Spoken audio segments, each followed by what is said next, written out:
Guys माहौल जबरदस्त शानदार। सरकार आई होप कस्टम समझ में आ रहा है एंड सर रिवीजन आपके एंड पर हो रहा है। सरकार ये जो आपको लेक्चर शुरू हुआ उससे पहले कुछ फिगर्स दिखे होंगे, ये सर केवल फिगर्स नहीं, ये उन बच्चों की दिन रात की मेहनत है जो सफल हुई है। And sir next will be you, so लगा दो अपना पूरा दम क्योंकि बनाना है माहौल एकदम जबरदस्त शानदार वाला। ये सर चैप्टर नंबर 26 कस्टम्स का नेक्स्ट पॉइंट का general provisions under customs act 1962 section number 12 charging section बोलता है क्या sir, custom duty shall be levied on import of goods into India and export of goods from India to place outside India, and custom duty will be levied as per the rates given in custom tariff act. Okay sir, सबसे पहली बात taxable event under custom क्या हो गया sir, import of goods into India and export of goods from India. Sir in case of import अगर हम detail में बात करें तो import begins when goods enter the Indian territorial waters, and sir import completes when goods are getting cleared from the customs area after filing of bill of entry for home consumption and taxable event. Sir, when bill of entry for home consumption is filed, clear sir, when bill of entry for home consumption file होता है उस time पे custom का assessment होता है, उस time पे जो कस्टम की रेट होती है उस रेट से कस्टम लगेगा बच्चों. So import completes when goods become the mass of the goods within the country. बेटा क्लियर, तो क्लियर हो गया सर. कस्टम लग गया गुड्स पर सर, गुड्स डोमेस्टिक गुड्स का पार्ट बन गया, उसको मतलब मान लेंगे इंपोर्ट कंप्लीट हो गया. अब इंपोर्ट होने के बाद उन गुड्स को टेक्निकली इंपोर्टेड गुड्स नहीं बोलते, जब तक गुड्स का कस्टम क्लियरेंस नहीं होता तब तक के गुड्स को कहते हैं क्या, इंपोर्टेड गुड्स. उसके बाद उसको नॉर्मल गुड्स कहते हैं सर. एक्सपोर्टेशन के केस में export begins sir when shipping bill is filed, goods are presented at custom port and shipping bill is filed, and export completes when goods cross the Indian territorial waters. और ध्यान देना बेटा, अगर Indian territorial water cross नहीं किया उससे पहले ही goods destroy हो गया तो ऐसे केस में एक्सपोर्ट नहीं हुआ.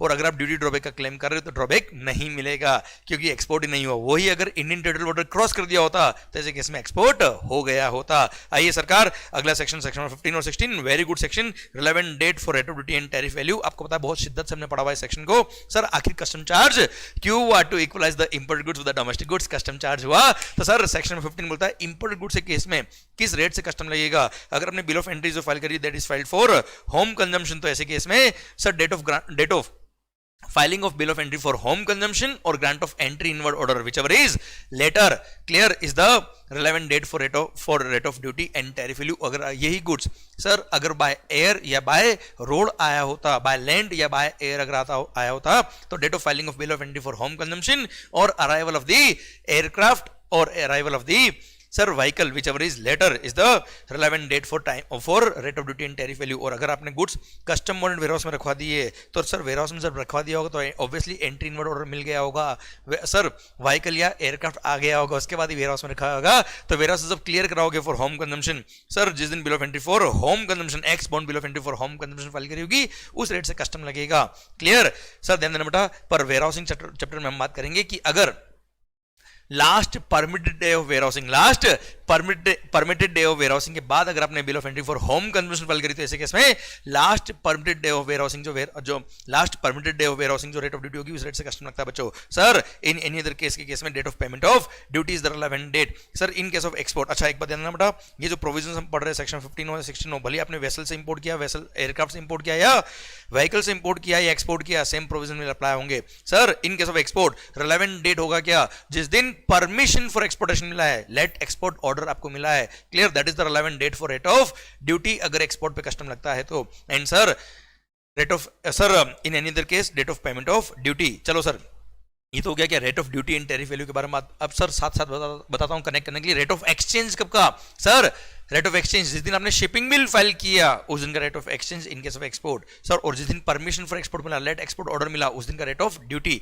इंपोर्ट के केस में bill of entry for home consumption और grant of entry inward whichever is later is the rate of duty. पर रेट ऑफ एक्सचेंज किस दिन का, जिस दिन आपने first bill of entry file करी, भली वो वेयरहाउसिंग वाली हो या भली वो होम कंजम्पशन वाली, उससे फर्क नहीं पड़ता. और सीबीआईसी की रेट ऑफ एक्सचेंज हम हमेशा लेता है बेटा. ओके सरकार ध्यान देना बेटा, अगर कोई गुड्स आपने इंपोर्ट किया है एज ए बैगेज या इंपोर्ट एक्सपोर्ट बाय पोस्ट है तो इस पे सेक्शन 15 और 16 अप्लाई नहीं होते, इसके लिए रिलेवेंट डेट रेस्पेक्टिव प्रोविजन में दे रखा है. सर एसआर स्टील लिमिटेड के केस में जजमेंट आया हुआ है साहब कि अगर आपने कोई गुड्स डीटीए से एसईजेड सप्लाई किया है तो sir DTA to SEZ supply करने पर उसको एक्सपोर्ट मानते for the purpose of benefits given under customs like duty drawback etcetera. पर कस्टम ड्यूटी चार्ज करने के पर्पस से सर एक्सपोर्ट का डेफिनेशन क्या है, कस्टम के अंदर taking goods from India to a place outside India and SEZ is not a place located outside India. इसलिए सर डीटी टू एसईजेड अगर आपने कोई गुड्स ऐसा एक्सपोर्ट किया जिसको शेड्यूल 2 में कवर करके एक्सपोर्ट ड्यूटी लगाया है, तो ऐसे केस में एक्सपोर्ट ड्यूटी नहीं लगेगा क्योंकि वो एक्सपोर्ट नहीं हुआ है for the purpose of customs act. Tirupati उद्योग लिमिटेड और एसआर लिमिटेड दोनों केस में जजमेंट था बेटा ये वाला। आइए सरकार section 17 assessment of duty. Sir यहाँ पे बोला है क्या आप बिल ऑफ एंट्री फाइल करो या शिपिंग बिल फाइल करो, मतलब इंपोर्ट करो या एक्सपोर्ट करो, सेल्फ असेसमेंट करके लेके आना पड़ेगा। मैक्सिमम पॉसिबल डॉक्यूमेंट आपको अटैच करना पड़ेंगे, डिक्लेरेशन देने पड़ेंगे regarding value and HSN code. Sir उसके अकॉर्डिंग डिपार्टमेंट क्या करेगा, आपने जो बिल ऑफ एंट्री या शिपिंग बिल फाइल करी उसको वेरीफाई करेगा, सर चेक करेगा हर एक एंट्री को और देखेगा कि जो आपने असेसमेंट किया है वो सही किया है कि नहीं किया है। सर रिस्क असेसमेंट बेस पर, सर रिस्क इवैल्यूएशन मेथड के बेस पर ये क्या करेंगे, कुछ बिल ऑफ एंट्री और शिपिंग बिल को सेलेक्ट करेंगे, उसका एक एक एंट्री चेक करते हैं।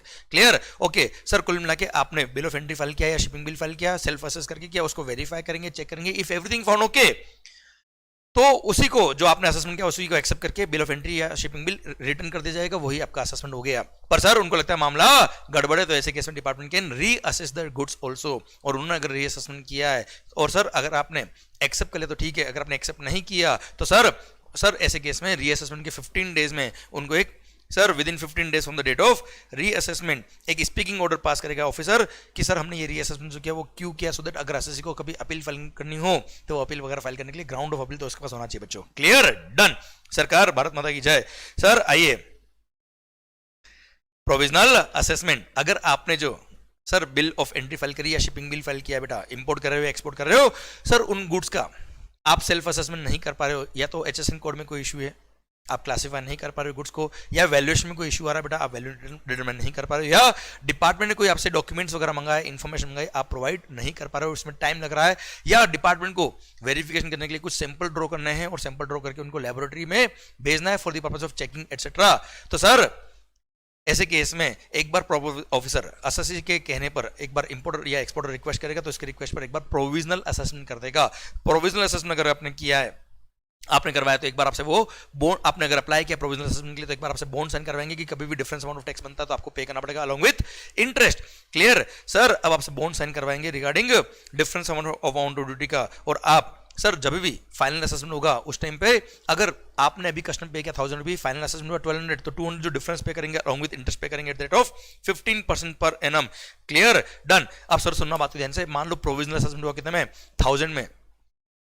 क्लियर? सर जब तक कि फाइनल असेसमेंट नहीं होता तब तक उन गुड्स पर आपको 1000 के हिसाब से ही कस्टम पे करना पड़ेगा। अब सर डिपार्टमेंट जब फाइनल असेसमेंट करेगा आपसे डॉक्यूमेंट इन्फॉर्मेशन रिकॉर्ड्स वगैरह मांगेगा, आपको प्रोवाइड करनी पड़ेगी, एक्सप्लेनेशन देने पड़ेंगे, आपको कोऑपरेट करना पड़ेगा। अब साहब फाइनल असेसमेंट मान लो हो गया, सर ड्यूटी का अमाउंट निकला कितना 1200, सर आपने पे किया था कितना 1200, आपको डिफरेंस अमाउंट पे करना पड़ेगा along with interest at the rate of 15% per annum, simple interest number of days के हिसाब से। किस अमाउंट पे? 200 रुपए पे। अच्छा कब से? ध्यान देना बेटा, यहां गलती होती है एग्जाम्स के अंदर, जिस दिन प्रोविजनल असेसमेंट हुआ था मान लो 14 फेब को, क्लियर, फाइनल असेसमेंट कब हुआ है 10 जुलाई को, तो सर आप डिफरेंस अमाउंट ऑफ टैक्स कब पे कर रहे हो 25 जुलाई को। अब सर इंटरेस्ट जो पे करना है वो कब से पे करना है?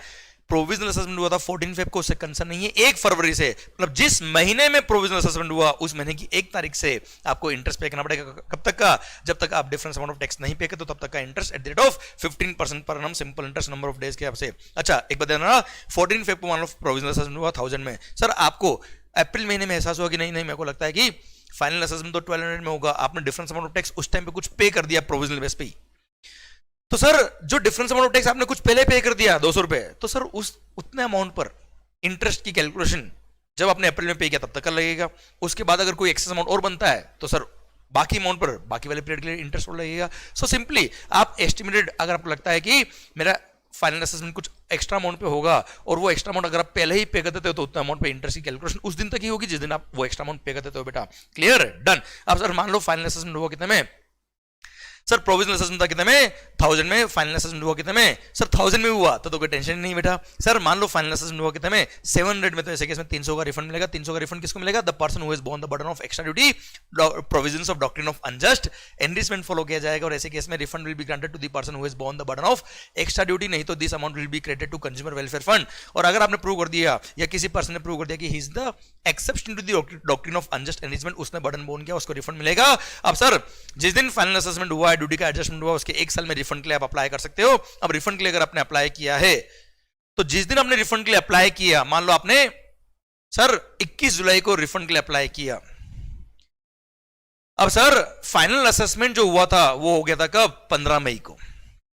15 मई को फाइनल असेसमेंट हो गया, ड्यूटी का अमाउंट निकला कितना 700, आपने पे किया था 1000, 300 का रिफंड बनता है। आप एक साल में रिफंड के लिए कभी भी अप्लाई कर सकते हो। आपने 21 जुलाई को रिफंड के लिए अप्लाई किया। अब सुनना बात को ध्यान से, अब आपने रिफंड के लिए कब अप्लाई किया उससे कंसर्न नहीं है। जिस दिन फाइनल अमाउंट निकला, डिफरेंस अमाउंट ऑफ टैक्स 300 रुपए फाइनल असेसमेंट होने के बाद, उसके 3 महीने में अगर गवर्नमेंट ने रिफंड नहीं दिया तो सर उसके नेक्स्ट डे से गवर्नमेंट विल पे you the interest at the rate of 6% पर annum। मतलब आपने भले ही सर 21 जुलाई को अप्लाई किया, सर उससे कंसर्न नहीं है। जिस दिन फाइनल असेसमेंट हुआ वहां से 3 महीने काउंट करते हैं। अब भले आपने जानबूझ के लेट अप्लाई किया, we don't care, government will pay the interest at the rate of 6% पर annum from the next day after the expiry of 3 month from the date of final assessment. बेटा हाँ है ना भाई, डन क्लियर। ये special बात थी interest की इस सेक्शन के अंदर। ओके, अब बात आती है क्या वेयर हाउसिंग की। अगर आपने मान लो प्रोविजनल असेसमेंट कराया था, ड्यूटी का अमाउंट निकला था, आपने बॉन्ड साइन किया था कितना का, thrice of amount of duty का, और आपने गुड्स का वेयर हाउसिंग कराया, गुड्स अभी वेयर हाउस में ही है, और अब गुड्स का फाइनल असेसमेंट हो गया। सर अब भली ड्यूटी का amount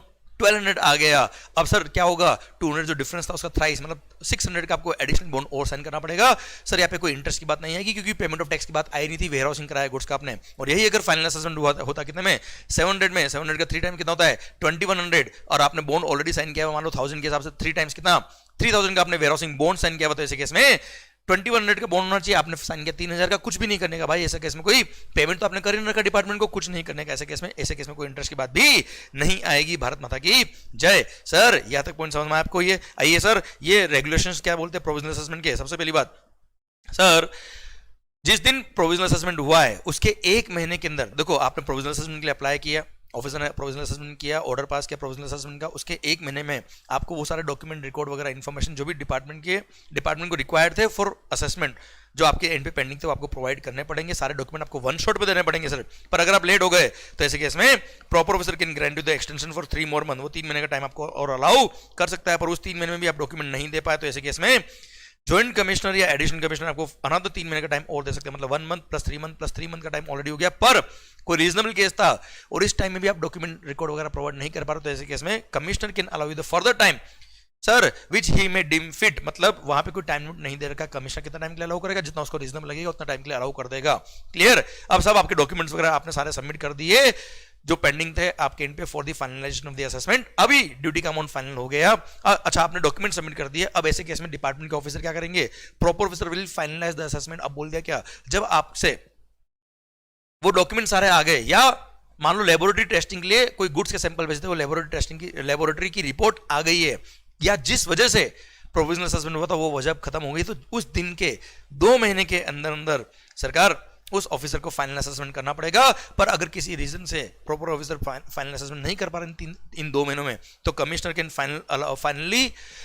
can further extend this time limit for 3 more years, मतलब 2 month प्लस 3 month, 3 month बोला ना मिले। ओके 2 महीने प्लस 3 महीने का टाइम है ऑफिसर के पास में to do the final assessment. Okay अब सर कोई भी अगर इंपोर्टर या एक्सपोर्टर इन रूल्स को कॉन्ट्रावेन करता तो ऐसे केस में 50,000 तक का फाइन उस पे लग सकता है, पेनल्टी लग सकती है बिचा। Clear done. ये प्रोविजनल असेसमेंट की सारी कहानी खत्म होती है। अब इसमें इंटरेस्ट का जो पॉइंट था बड़ा इंपॉर्टेंट था, मैंने आपको इसके बेस पे न्यूमेरिकल इलस्ट्रेशन भी करा रखा है, ध्यान रखिएगा बुक के अंदर से आप कर लीजिएगा बेटा, बहुत ही इंपॉर्टेंट होता है क्योंकि इंटरेस्ट की कैलकुलेशन कस्टम के अंदर अलग अलग जगह अलग दे रखी है, तो यहाँ पे कई बार स्टूडेंट एग्जाम से पहले कंफ्यूज होता है, सारे प्रोविजन मिक्स होते हैं, तो दिस विल हेल्प यू। और सर जो मैंने 1 day मैराथन लिया उसमें भी कंपेयर करके आपको इंटरेस्ट की कैलकुलेशन लास्ट में समझा रखी है। आओ बच्चों section number 19 classification of goods and charging duty. Sir अगर आपने सेट ऑफ आर्टिकल्स इंपोर्ट किया, कोई एक पर्टिकुलर गुड्स नहीं मल्टीपल गुड्स इंपोर्ट किए, कॉम्बो गुड्स इंपोर्ट किया, सिंगल प्राइस था, तो ऐसे केस में अब ऐसे केस में किस रेट से कस्टम लगाने का, अगर सारे गुड्स पर स्पेसिफिक ड्यूटी था बेटा, मतलब पर यूनिट अमाउंट फिक्स था, तो ऐसे केस में पूरे कॉम्बो का सिंगल प्राइस है उससे कोई फर्क पड़ नहीं रहा क्योंकि वैल्यू के बेस पे कस्टम लग नहीं रहा। इसमें जितनी यूनिट है उसकी रेस्पेक्टिव यूनिट पे जो कस्टम का रेट था स्पेसिफिक ड्यूटी उसके अकॉर्डिंग टैक्स लगा दीजिए, कोई दिक्कत वाली बात नहीं है। पर duty was on the basis of value, मतलब एड वैलोरम ड्यूटी था, तो ऐसे केस में अगर सारी गुड्स पर रेट ऑफ टैक्स सेम है तो कोई दिक्कत ही नहीं सर। क्लियर। पर अगर अलग अलग गुड्स पर अलग रेट ऑफ टैक्स दे रखा तो ऐसे केस में एंटायर कॉम्बो मिक्स सप्लाई, याद आया बेटा जीएसटी के अंदर जो कॉन्सेप्ट था, मतलब यहां पे बोल दिया क्या the goods which gives it highest liability उसमें हम क्लासिफाई कर देंगे, और एंटायर जो बंडल सप्लाई था आपका, एंटायर जो कॉम्बो पैक था उस पर हाईएस्ट रेट से जो कस्टम लगता है वो लगा दिया जाएगा। क्लियर। पर यहां बोल दिया क्या, अगर किसी स्पेसिफिक गुड्स का आप अलग से वैल्यू निकाल सकते हो to the satisfaction of the proper officer, तो ऐसे केस में उस रेस्पेक्टिव गुड्स का जो रेस्पेक्टिव वैल्यू था उस पर जो रेट ऑफ टैक्स था वो लग जाएगा। रिमेनिंग गुड्स होगी तो उन रिमेनिंग गुड्स में जो हाईएस्ट रेट होगा उस हाईएस्ट रेट से रिमेनिंग वैल्यू पे टैक्स लग जाएगा बच्चों। Clear, done. अच्छा, अगर आपने कोई पार्ट्स और एक्सेसरीज भी साथ में इंपोर्ट करी तो सर ऐसे केस में अगर वो पार्ट्स और एक्सेसरीज जो आपने इंपोर्ट करी वो एसेंशियल क्वांटिटी में थी, जैसे एक कार के साथ में एक टायर लाया आप साथ में जो होता है ना सर स्टेपनी, तो ऐसे केस में वो एसेंशियल क्वांटिटी में आता है साहब। तो ऐसे केस में वो एडिशनल क्वांटिटी नहीं है, उसको सेपरेट गुड्स नहीं मानेंगे, ये मानेंगे आपने कार ही इंपोर्ट किया है, उसको सेपरेट आर्टिकल मानने का ही नहीं, और जो मेन गुड्स है कार उसी में क्लासिफाई करेंगे। पर अगर पार्ट्स और accessories are imported in additional quantity तो ऐसे केस में उस टायर को भी सेपरेट गुड्स माना जाएगा। और ऐसे केस में अगर टायर के लिए सर अलग से वैल्यू दे दिया तो रेस्पेक्टिव वैल्यू रेस्पेक्टिव टैक्स, पर अगर अलग से वैल्यू नहीं दिया, कार का वैल्यू के अंदर ही टायर का वैल्यू एडेड है, तो ऐसे केस में कार और टायर दोनों को सेपरेट गुड्स माना जाएगा। और सिंस दोनों की वैल्यू सेपरेटली अवेलेबल नहीं, तो ऐसे केस में दोनों में जो रेट ऑफ टैक्स होगा कंपेयर करेंगे, जो हायर वैल्यू होगा, हाईएस्ट रेट जो होगा, उस हाईएस्ट रेट से हम क्लासिफाई कर देंगे एंटायर कॉम्बो को बच्चा। क्लियर, मतलब सेपरेट गुड्स माना जाएगा पार्ट्स और एक्सेसरीज को अगर आपने एडिशनली इंपोर्ट किया है। Clear, done. सर आइए सेक्शन में 21, जेटसम, फ्लोटसम, डेरेलिक्ट, रैकेज, याद आ रहा है कुछ sir? Jetsam, flotsam, derelict, wreckage. Wreckage वो नहीं हो सर, सुनिए, jetsam means goods which are thrown in the sea and in bad weather condition. Flotsam goods remaining afloat when ship has sunk. Sir derelict, sir unattended boat, steamer और vessel in the sea is called derelict. और wreckage broken parts of the sunk ship, broken hearts नहीं बोला है, broken parts of the sunk ship are called wreckage. अब ये चार goods sir, इनमें से कोई भी गुड्स अगर इंडिया में आती है, कोई पर्सन इंडिया में इन गुड्स को लेके आता है, तो जो पर्सन का ओनरशिप क्लेम कर रहा है, जो इन गुड्स का टाइटल क्लेम कर रहा है, जिसने प्रूव कर दिया कि गुड्स मेरी, उसको कस्टम भी पे करना पड़ेगा इन गुड्स की वैल्यू पे बेटा। क्लियर, और इन गुड्स की वैल्यू ऑक्शन करके proper officer to the level of satisfaction इनकी वैल्यू निकालेगा और उसको अकॉर्डिंग कस्टम लगेगा बेटा। आइए सर सेक्शन 22 एंड 23 बड़ा ही इंटरेस्टिंग सेक्शन है बेटा। अबेटमेंट ऑफ ड्यूटी और वैल्यू ऑन डैमेज्ड गुड्स। अगर before unloading of the goods या during unloading of the goods कोई भी गुड्स अगर डैमेज हो जाता है या डिटोरिएट हो जाता है, या फिर अनलोड होने के बाद कोई गुड्स अगर डैमेज हो जाता है without any mistake or negligence on the part of importer or his agent or his employee, तो ऐसे केस में but before examination under section number 17 और before clearance for home consumption अगर वेयर हाउस गुड्स था तो बेटा। Clear, तो ऐसे केस में मतलब अगर कुल मिला के अनलोडिंग के बाद डैमेज हुआ है but before inspection under section number 17 assessment होने से पहले, या फिर वेयर हाउस गुड्स था तो before clearance for home consumption अगर कोई गुड्स डैमेज हो गया बिफोर विदाउट एनी मिस्टेक और negligence on the part of importer और हिज एजेंट और हिज एम्प्लॉई, या फिर बिफोर अनलोडिंग या ड्यूरिंग अनलोडिंग कोई गुड्स डैमेज हो गया या डिटोरिएट भी हो गया, तो ऐसे केस में sir proportionate abatement will be allowed in respect of damage goods और डिटोरिएटेड गुड्स बेटा। मतलब मान लो कोई गुड्स का वैल्यू था 10 करोड़ रुपए, उस पर कस्टम था मान लो पहले 1 करोड़ रुपया, अब उसकी वैल्यू रहेगी कितनी 6 करोड़, तो अब अकॉर्डिंगली कस्टम भी कम हो जाएगा और 40 लाख का आपको अबेटमेंट मिल जाएगा। अल्टीमेटली 60 लाख ही आपको कस्टम पे करना पड़ेगा। क्लियर, और सर इन गुड्स की डैमेज गुड्स की वैल्यू कैसे निकलेगी सर? प्रॉपर ऑफिसर डिटरमाइन करेगा इसकी वैल्यू या फिर ऑक्शन करके इसका वैल्यू निकाला जाएगा। आइए section 23 रेमिशन duty on lost, destroyed और अबेंडन गुड्स। अगर कोई भी goods before removal for home consumption, मतलब सर ध्यान देना बेटा, कोई गुड्स लॉस हो गया, डेस्ट्रॉय हो गया अदर देन पिल्फरेज। देखो अनलोडिंग के बाद ड्यूरिंग कस्टडी अगर कोई गुड्स पिल्फर हुआ तो कस्टडी आर लायबल टू पे custom duty on such goods बेटा। तो उन पिल्फर्ड गुड्स को छोड़ दो, बाकी सारी गुड्स विच आर लॉस्ट और destroyed before removal for home consumption, हो सकता है ड्यूरिंग ट्रांजिट हो, वाइल अनलोडिंग हो, while in the custody of the custodian हो, या वाइल इन द वेयरहाउस हो, कोई गुड्स अगर लॉस हो गया है, डेस्ट्रॉय हो गया विदाउट एनी मिस्टेक और negligence on the part of importer और हिज एजेंट और हिज एम्प्लॉई, तो ऐसे केस में सर आपका उस गुड्स पर जितना भी कस्टम था वो पूरा एक तरह से रेमिशन मिल जाएगा और कोई कस्टम पे करने की जरूरत नहीं, और कस्टम पे किया तो उसका रिफंड मिल जाएगा बेटा आपको। Clear, done. सर बस ध्यान देना बेटा, सर अगर कोई भी गुड्स अबेंडन्ड बाय ऑनर, मतलब relinquishment of the title of the goods, sir यह बोल दिया क्या before removal for home consumption. I repeat, sir कोई गुड्स इंडिया में आ गया या आ रहा है ड्यूरिंग दैट टाइम, या अनलोड होने के बाद भी before clearance for home consumption, या फिर sir before getting order for warehousing, मतलब वेयर हाउसिंग का ऑर्डर पास हुआ उससे पहले। अच्छा ध्यान देना बेटा, वेयर हाउस में रख दिया और उसके बाद रिलिंक्विशमेंट करना है, तो वेयर हाउसिंग चैप्टर में इसका सेक्शन दे रखा है बेटा अलग से, पर प्रोविजन सेम एब्सोल्युटली, और बोल दिया क्या कुल मिला के before removal for home consumption अगर कोई गुड्स का आप टाइटल रिलिंक्विश करना चाहते हो in favour of commission of customs, मतलब डोनेट करना चाह रहे हो कस्टम्स को, तो ऐसे केस में आप डोनेट कर दीजिए। पर सर ऐसे केस में कोई कस्टम पे करने की जरूरत नहीं है, रेमिशन मिल जाएगा ड्यूटी का आपको, कोई कस्टम नहीं पे करना। पर अगर किसी गुड्स के लिए ऑफेंस किया हुआ है आपने, तो ऑफेंडेड गुड्स के रेस्पेक्ट में कभी भी रेमिशन अलाउ नहीं होता, कभी भी रिलिंक्विशमेंट अलाउ नहीं होगा। Clear, done. आओ बच्चों सेक्शन 26A ये बोलता है क्या, अगर आपने गुड्स का कस्टम क्लियरेंस करा दिया, देखो अगर कोई गुड्स मान लो डिफेक्टिव आई और आपने before removal for home consumption ही चेक कर लिया और कमीशन ऑफ कस्टम्स को आपने रेलिंक्विशन कर दिया, तो कस्टम पे करने की जरूरत ही नहीं है। पर सर आपने क्लियरेंस करा दिया फॉर होम कंजम्पशन और फिर अपनी फैक्ट्री अपने गोडाउन में गुड्स ले गए, उसके बाद पता पड़ा क्या गुड्स और फाउंड टू बी डिफेक्टिव या नॉट एज पर स्पेसिफिकेशन, तो चिंता करने की जरूरत नहीं है। सर जिस दिन आपने क्लियरेंस का ऑर्डर आपको मिला था, जिस दिन आपने क्लियर कराई थी फॉर होम कंजम्पशन, उसके 30 दिन के अंदर अंदर आप उन गुड्स को या तो रिप्रोड्यूस कर देना before commission of customs to relinquish the title, या फिर इन गुड्स को री एक्सपोर्ट कर देना, या फिर सर इन गुड्स को डिस्ट्रॉय कर देना up to the level of no recovery. तो ऐसे केस में जो भी आपने कस्टम पे किया था डिपार्टमेंट को, उसका आपको रिफंड मिल जाएगा। पर सर 30 दिन में अगर आप ये काम नहीं कर पाए तो कमीशन चाहे तो रीजनेबल केस था तो 3 महीने का टाइम आपको और दे सकता है। पर सर ऐसे केस में अगर आपको रेलिंक्विशन मिल गया, सर अगर आपने प्रॉपर ऑफिसर को या तो रेलिंक्विश कर दी, कमीशन ऑफ कस्टम को रेलिंक्विश कर दिया, या री एक्सपोर्ट कर दिया, या फिर डिस्ट्रॉय कर दिया up to the level of no recovery, तो ऐसे केस में जो भी कस्टम पे किया उसका आपको क्या मिल जाएगा, रिफंड। और जिस दिन से ये सर रेलिंक्विश किया है या आपने प्रॉपर ऑफिसर को के सामने इसको डिस्ट्रॉय किया है या फिर आपने री एक्सपोर्ट कर दिया, वहां से 6 महीने के अंदर आप रिफंड के लिए अप्लाई कर सकते हो। पर अगर कोई गुड्स जो हैजार्डस नेचर का था या पेरिशेबल नेचर का था या एक्सपायर्ड गुड्स था और एक्सपायर हो गया, या ऑफेंडिंग गुड्स था जिसके लिए ऑफेंस किया हुआ, तो इसके लिए आपको कभी भी रिफंड नहीं मिलेगा। क्लियर, अदरवाइज आपको रिफंड मिल जाएगा जो आपने कस्टम ड्यूटी पे किया था eight the time of clearance of the goods. आइए बच्चों, section number 24 denaturing the goods और म्यूटिलेशन ऑफ द गुड्स, बड़ा ही सुंदर सेक्शन है। सर एग्जांपल के साथ बताता हूं मैं आपको। अल्कोहल, सर अगर आपने अल्कोहल इंडस्ट्रियल यूज के लिए इंपोर्ट किया तो rate of customs sir lower है, पर अगर आपने ह्यूमन कंजम्पशन के लिए इंपोर्ट किया तो रेट ऑफ कस्टम्स हायर है। अब सर इंडस्ट्रियल यूज के लिए इंपोर्ट किया या ह्यूमन कंजम्पशन के लिए इंपोर्ट किया, पता कैसे पड़ेगा, दारू है बेटा।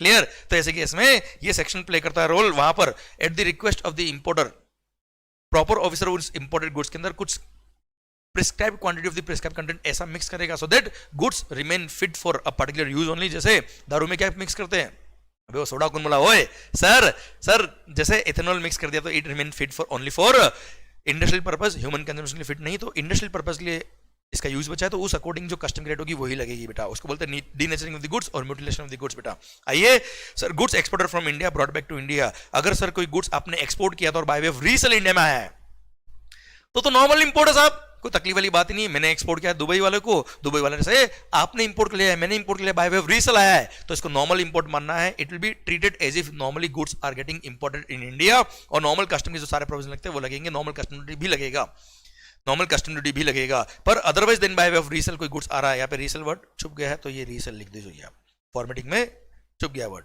ओके, तो सर गुड्स एक्सपोर्ट किया और वापस आ रहा है, otherwise than by way of resale, तो ऐसे केस में पहली बात तो ये, जब गुड्स आपने एक्सपोर्ट किया और सर वही गुड्स अगर वापस से इंडिया में आ रहा है तो इसको नॉर्मल इंपोर्ट नहीं मानेंगे, it will not be treated at par with the normal import. Second thing, sir उस गुड्स के एक्सपोर्ट करने पर अगर आपने एक्सपोर्ट ड्यूटी पे किया था और वो गुड्स अगर विद इन 1 ईयर वापस आ रहा है तो सर उस एक्सपोर्ट ड्यूटी का भी आपको रिफंड मिल जाएगा as per section number 26। Clear, section number 26 के अंदर आप उस एक्सपोर्ट ड्यूटी का भी रिफंड ले सकते हो। क्लियर, सेकंड थिंग, जब वो गुड्स इंडिया में आएगा सर उसके 6 महीने में आपको रिफंड के लिए अप्लाई करना पड़ेगा अगर एक्सपोर्ट करने पे एक्सपोर्ट ड्यूटी पे किया था तो। पर सर सेकंड बात, अब अगली बात है यहाँ पे कंटिन्यू हो रही है सेक्शन की। सर यहाँ लिखा है क्या, सर अगर कोई गुड्स आपने एक्सपोर्ट किया था और अदरवाइज दिन बाय वे ऑफ रीसेल आ रहा है इंडिया में, तो ऐसे केस में उसको नॉर्मल इंपोर्ट नहीं मानना है, नॉर्मल कस्टम पे करने की जरूरत नहीं। पर उस गुड्स को जब आपने एक्सपोर्ट किया था, वो एक्सपोर्ट करते वक्त आपने ड्रॉबैक क्लेम किया था, या आप अपने आईजीएसटी का रिफंड लिया था, या आपने एक्सपोर्ट किया without payment of IGST under bond या एलयूटी, सर और वो गुड्स वापस से इंडिया में आ गया within a period of 3 years which is extendable to 5 years, sir पर वही गुड्स इंडिया में आया है विदाउट बीइंग रीमैन्युफैक्चर्ड और reprocessed using the process of melting, recycling और रीकास्टिंग अब्रॉड, मतलब वही गुड्स वापस इंडिया में आया, तो ऐसे केस में कोई कस्टम पे करने की जरूरत नहीं। पर उस गुड्स के एक्सपोर्ट करने पे जो आपने एक्सपोर्ट इंसेंटिव लिए थे, वो बेनिफिट जो आपने एक्सपोर्ट करने पे लिए थे, उतना अमाउंट का आपको कस्टम पे करना पड़ेगा। अदरवाइज नॉर्मल कस्टम के हिसाब से कस्टम पे करने की जरूरत नहीं है, केवल जो अमाउंट ऑफ बेनिफिट जो आपने एक्सपोर्ट करने पे लिए थे वो आपको पे करना पड़ेगा गवर्नमेंट को। पर सर सेकंड, अगर आपने ड्यूटी एग्जिबिशन स्कीम के थ्रू कोई गुड्स एक्सपोर्ट किया, या डीईसी स्कीम में एक्सपोर्ट किया, या एडवांस ऑथराइजेशन या डीएफआई स्कीम के थ्रू आपने एक्सपोर्ट किया, या export promotion capital goods scheme के थ्रू आपने कोई गुड्स एक्सपोर्ट किया और वापस से वो गुड्स आ गए within 1 year which is extendable to 2 years without being remanufactured और रीप्रोसेस्ड, तो ऐसे केस में अगेन सर उसमें नॉर्मल कस्टम पे करने की जरूरत नहीं। पर IGST and GST cess which was leviable at the time and place of importation of goods is payable by you, बस और कोई कस्टम पे करने की जरूरत नहीं है, subject to certain conditions specified therein बेटा। Next sir, very very very important point,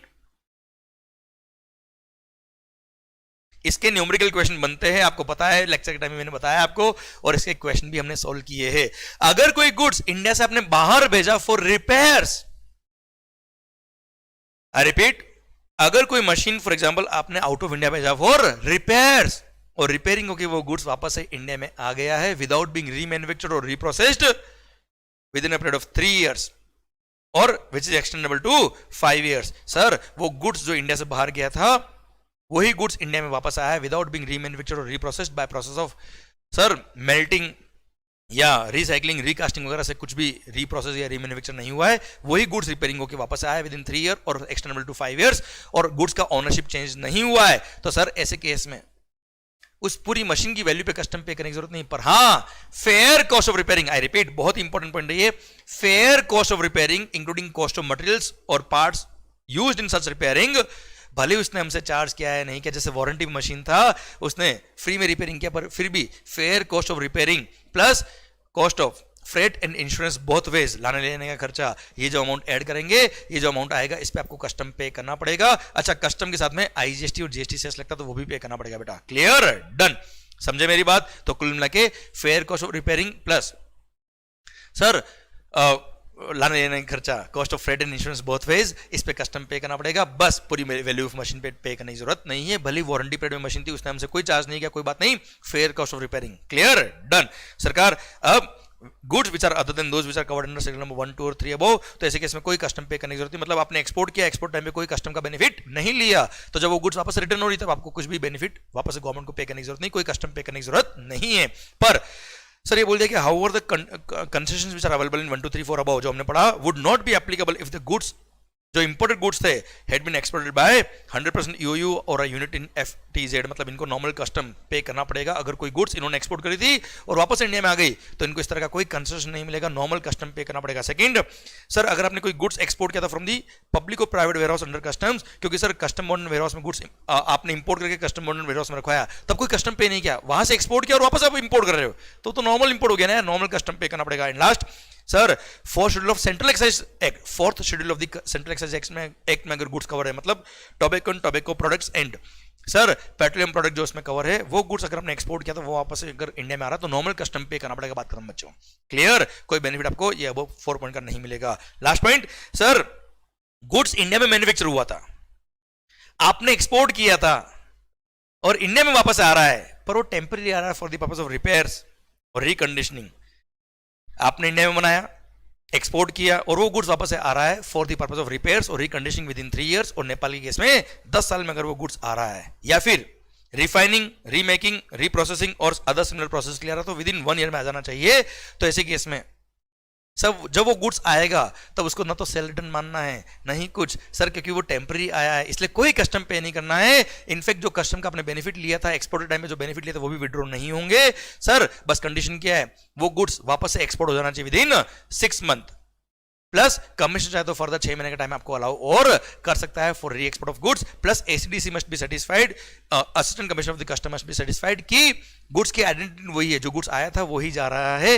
plus जब वो गुड्स आएगा रिपेयरिंग वगैरह के लिए, तब जो इंपोर्टर ऑफ द गुड्स होगा वो एक बॉन्ड साइन करेगा, एक अंडरटेकिंग देगा डिपार्टमेंट को कि साहब ये गुड्स का मैं रिपेयरिंग या प्रोसेसिंग करके वापस से with in the prescribe time जो देर का 6 महीने का उसमें री एक्सपोर्ट कर दूंगा, और इनकेस अगर री एक्सपोर्ट नहीं करता हूं मैं इन गुड्स को तो सर जो मैंने एक्सपोर्टर में बेनिफिट लिए थे वो मेरे विड्रॉ कर दी जाए, वो आप मेरे से रिकवरी कर सकते हो along with the interest. Clear, ये यहाँ पे लिखा हुआ है बेटा, clear. And ownership of the goods must not change बेटा, क्लियर। और हाँ, कोई गुड्स आपने बाहर भेजा था, वो जब वापस से रिपेयरिंग के लिए आ रहा था, हो सकता है उसका नेचर ऐसा था कि थोड़ा बहुत क्वांटिटी में कम हो गया, या थोड़ा बहुत रिपेयरिंग जब यहाँ पे करी तब थोड़ा बहुत रिपेयरिंग में कुछ लॉस हुआ, चलेगा सर, वो सब नॉर्मल लॉस अलाउड है बेटा।